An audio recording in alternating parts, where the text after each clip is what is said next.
जी students, आज हम discuss करने जा रहे हैं डाटा टेबल्स को। डाटा टेबल जो है वो व्हाट इफ एनालिसिस का एक बहुत ही पावरफुल टूल है, जिसके ज़रिए हम चेक करेंगे कि एक ख़ास क्वांटिटी के अगेंस्ट हमें क्या क्या वैल्यूज़ मिल रही हैं। फॉर एग्जांपल, यहाँ पे मेरे पास एक शीट हुई है। इस शीट में आप ज़रा नोट करें, जो प्राइस है वो मेरे पास है 7,000 रुपये।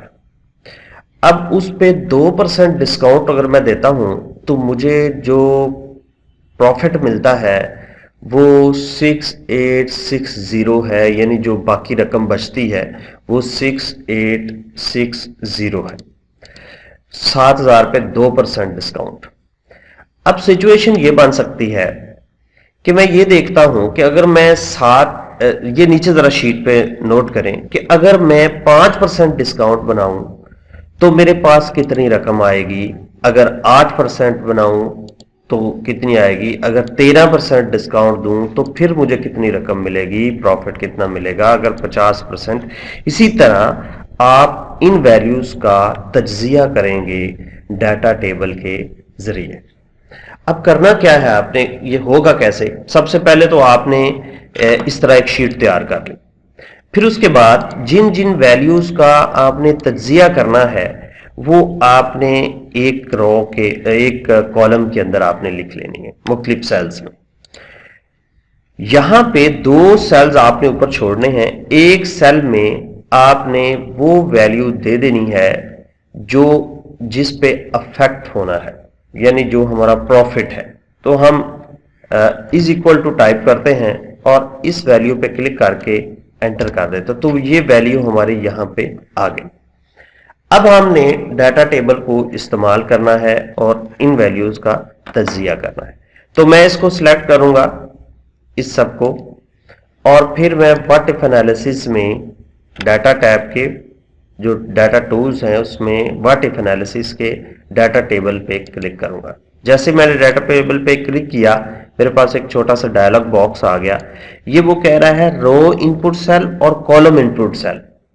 ये डाटा आप रो में भी मैनेज कर सकते हैं, लेकिन अभी हमने कॉलम में किया हुआ है तो हम कॉलम इनपुट सेल में देते हैं वैल्यू कौन सी जो अफेक्ट होनी है। तो हम यहां पे क्लिक करके ये 2% की जो बदलनी है वो हमने यहां पे लिख दिया। अब जब हम क्लिक करेंगे तो वो ओके करेंगे इसको, तो वो फौरन ही सारी वैल्यूज कैलकुलेट कर देगा कि अगर 5% डिस्काउंट होगा तो मेरी रकम कितनी मुझे मिलेगी, अगर 8% डिस्काउंट होगा तो ये कितनी, अगर 13%, और इस तरह सारी वैल्यूज को उसने डिस्काउंट कैलकुलेशन मुझे कर दी। जी स्टूडेंट्स, अब हम एक और थोड़ी सी कॉम्प्लिकेटेड लेकिन मोर प्रैक्टिकल एग्जांपल को डिस्कस करते हैं डाटा टेबल के हवाले से। इसमें हमारे पास एक शीट बनी हुई है, profit and loss analysis for the ABC company. अब एक चीज यूनिट सेल प्राइस जो है वो 25 रुपए की एक चीज बनाती है ये कंपनी, और टोटल प्रोड्यूस जो चीजें की हैं उन्होंने वो 2000 है। अब इन 2000 को सेल करने में एनुअल जो फिक्स कॉस्ट आती है वो आती है 52,000 रुपए, और यूनिट कॉस्ट जो है यानी एक चीज पर 9 रुपए कॉस्ट आती है। ये डाटा है एक कंपनी का। अब थोड़ा सा नीचे आ जाएं, टोटल रेवेन्यू जो हमें जनरेट होगा वो होगा यूनिट सेल प्राइस, यानी ये 25 multiply by quantity produced and sold 2000 को 25 से ज़रब देंगे तो ये 50,000 अमाउंट आ जाएगी टोटल एनुअल रेवेन्यू जो उनके पास आया है। इसमें से अभी हमने कॉस्ट वगैरह निकाली नहीं है। तो एनुअल वेरिएबल कॉस्ट जो है वो आपकी 18,000 आ रही है, यानी यूनिट वेरिएबल कॉस्ट ज़रब क्वांटिटी। यूनिट वेरिएबल कॉस्ट 9 रुपए है आपकी, और प्रोड्यूस क्वांटिटी 2000 है, तो ये एनुअल वेरिएबल कॉस्ट आ जाएगी आपको इन चीज़ों को बेचने में 18,000 रुपए। अब एनुअल फिक्स्ड कॉस्ट हमारी 52,000 है, वो उसी तरह यहां पे आ गई। फिर हमने कैलकुलेट करना है कि एनुअल टोटल कॉस्ट कितनी आती है। तो जारी बात है, एनुअल फिक्स्ड कॉस्ट को एनुअल वेरिएबल कॉस्ट में हम जमा कर देंगे। एनुअल फिक्स्ड कॉस्ट को एनुअल वेरिएबल कॉस्ट में हम जमा कर देंगे, तो ये हमारी टोटल कॉस्ट आ जाएगी, यानी इन दोनों को। उसके बाद हमने प्रॉफिट निकालना है। प्रॉफिट कैसे निकलेगा? टोटल रेवेन्यू में से टोटल कॉस्ट हम निकाल देंगे, तो ये हमारा प्रॉफिट निकल आएगा 20,000 रुपए एनुअल प्रॉफिट। अब हम एनालिसिस ये करना चाह रहे हैं, तज्जिया ये करना चाह रहे हैं कि हम मुख्तलिफ क्वांटिटीज बनाएं और उन क्वांटिटीज पे हमें प्रॉफिट कितना आए। कि हम अगर 1000 क्वांटिटी बनाएं तो हमें कितना प्रॉफिट आएगा, 2000 कराएं तो कितना प्रॉफिट आएगा, 4000 करें तो कितना प्रॉफिट आएगा। ये हमने कैलकुलेट करना है through the data table command. अब जैसा कि मैंने आपको पहले बताया कि आपने करना क्या है, आपने यहां पे ये प्रोड्यूस क्वांटिटीज हो जाएंगी आपकी, ठीक है, और यहां पे एनुअल प्रॉफिट आ जाएगा। ये एक रो आपने छोड़ देनी है उस पर, क्योंकि यहां पे आपका वो फार्मूला आएगा जहां पे एनुअल प्रॉफिट निकला हुआ है, ठीक है, और यहां पे आपका इन वैल्यूज के हिसाब से जो है वो आपका प्रॉफिट कैलकुलेट होगा। चलें जी, हम डाटा टेबल के जरिए ये करके देखते हैं कि होगा कैसे। डाटा टैब के अंदर डाटा टूल्स में व्हाट इफ एनालिसिस को जब आप क्लिक करेंगे तो उसके मेन्यू में डाटा टेबल आपको मिलेगा। इसको हम क्लिक करते हैं, हमारे पास एक छोटा सा डायलॉग बॉक्स आ गया। ये डायलॉग बॉक्स हमें बता रहा है कि जी अब क्या करना है हमने। तो इससे पहले एक थोड़ा सा मिस्टेक हो गया, यहाँ पे इसको कैंसिल करें। यहाँ पे एनुअल प्रॉफिट आपने ये वाली, तो हम इज इक्वल टू टाइप करते हैं, एनुअल प्रॉफिट हम यहाँ पे लिख लेते हैं। अब हम इनको सिलेक्ट करेंगे, यहाँ पे सिलेक्ट करके डाटा में, डाटा टूल्स में, व्हाट इफ एनालिसिस में, डाटा टेबल में चले जाएंगे और यहाँ पे कॉलम इनपुट सेल, क्योंकि ये कॉलम में आपका डाटा है, तो कॉलम इनपुट सेल हमारा कौन सा होगा ये हमने देखना है, क्वांटिटीज, क्योंकि ये क्वांटिटीज की बात हो रही है ना, तो हम क्वांटिटी को सिलेक्ट करेंगे। तो हम इसको ऊपर ले जाते हैं और यहाँ पे हमारी क्वांटिटी जो है वो है annual total quantity, this one, ठीक है जी। तो क्वांटिटी हमारी आ गई और यहाँ पे वो हमारा प्रॉफिट कैलकुलेट हो गया, ये आ गया। तो हम जैसे इसको ओके करेंगे तो हमारी तमाम प्रॉफिट जो है वो इसमें कैलकुलेट हो जाएगा कि अगर आप 500 जीरो क्वांटिटी बनाते हैं तो 52,000 रुपये आपको लॉस होगा। अगर 500 क्वांटिटीज बनाते हैं तो मनफी 44,000, अगर 1000 बनाते हैं तो 36,000।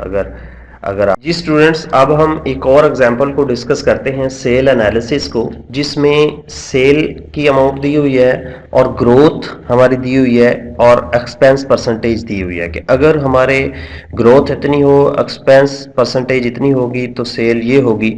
इस तरह ये हमने एक प्रोजेक्टेड सेल की कैलकुलेशन की हुई है कि टोटल सेल में से हमने ग्रोथ को मल्टीप्लाई कर दिया है परसेंटेज सेल के साथ, एक्सपेंस को परसेंटेज एक्सपेंस परसेंटेज को सेल के साथ मल्टीप्लाई करके हमने इनको सेल में जमा कर दिया है, इन दोनों को माइनस करके। तो ये हमारा फॉर्मूला आ रहा है प्रोजेक्टेड सेल का, जो कि आपको यहाँ पे लिखा भी हुआ है।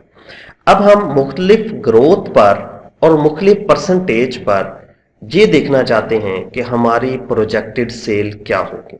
तो यहाँ पे हम ग्रोथ को ये सारा काम जो है हम डाटा टेबल के जरिए करेंगे। ये ग्रोथ है और ये हमारे एक्सपेंस है, तो ये सेल आपने छोड़ देना है। इस तरह लिखने का तरीका है एक।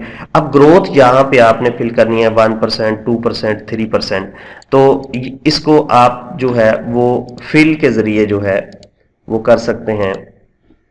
सॉरी, हम यहाँ पे 1% पहले लिख लें, ठीक है। अब फिल के जरिए हम इसको फिल करते हैं, तो फिल सीरीज, और यहाँ पे कॉलम के अंदर हमने फिल सीरीज करनी है। स्टेप जो है 0.01 का है और हम जाना चाह रहे हैं 0.05 तक, 5% तक हम ये देख सकते हैं। तो ये 5% आ गई। अब इसी तरह जो आपके एक्सपेंस होंगे वो आपने यहाँ पे लिखने हैं। फर्ज करें हम कहते हैं कि 1% जो है वो हमारा एक्सपेंस है, और एक्सपेंस को भी इसी तरह फिल सीरीज के जरिए जो है वो आप फिल कर सकते हैं। अब ये रो में जाएगा, हम 0.01 इसको करते हैं और ये 0.05 तक, ठीक है।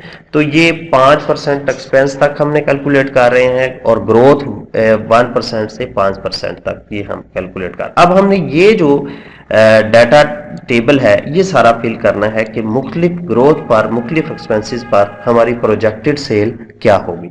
तो इस सेल के अंदर आपने प्रोजेक्टेड सेल जो है वो डाल देनी है, ठीक है। इज इक्वल टू करके ये जो सिलेक्ट है और सेल है इसको सिलेक्ट कर लेंगे तो ये हमारी प्रोजेक्टेड सेल आ जाएगी।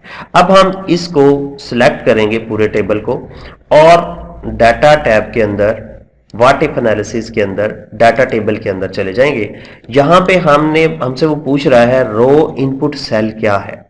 अब रो इनपुट सेल, ऑब्वियसली रो में क्या आ रही है आपकी ग्रोथ, तो हम ग्रोथ को सिलेक्ट कर लेंगे जो फार्मूले में यूज हुई है। इसी तरह कॉलम के अंदर आपका क्या आ रहा है, वो जी आ रहे हैं हमारे एक्सपेंस, तो हम एक्सपेंस की वैल्यूज को सिलेक्ट कर लेंगे। अब जैसे ही हम ओके करेंगे वो मुख्तलिफ एक्सपेंस और सेल पर हमें जो है वो प्रोजेक्टेड सेल जो है वो हमें दिखा रहा है कि अगर हमारा एक्सपेंस 1% हो, ग्रोथ हमारी 1% हो तो ये हमारी सेल होगी। अगर हमारा एक्सपेंस जो है 3% हो, ग्रोथ भी 3% है तो फिर ये वैल्यू होगी। अगर हमारा एक्सपेंस 5% है, ग्रोथ भी 5% है तो हमारी प्रोजेक्टेड सेल ये होगी। तो ये था स्टूडेंट्स डाटा टेबल जिसको हमने मुख्तलिफ प्रैक्टिकल जो है एग्जाम्पल्स के जरिए समझने की कोशिश की।